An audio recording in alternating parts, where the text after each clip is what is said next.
Hello everyone. So how to install Biden 2021 app.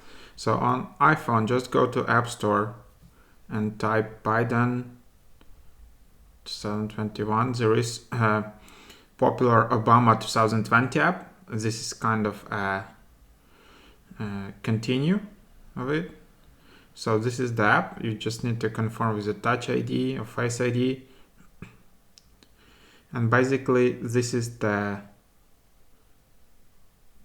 you can just talk, you can just hang around, and this is just like a fun app.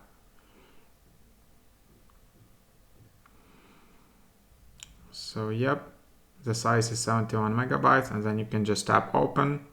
It's a free app.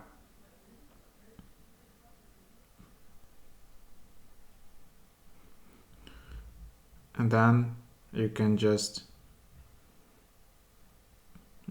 wait until it's loading.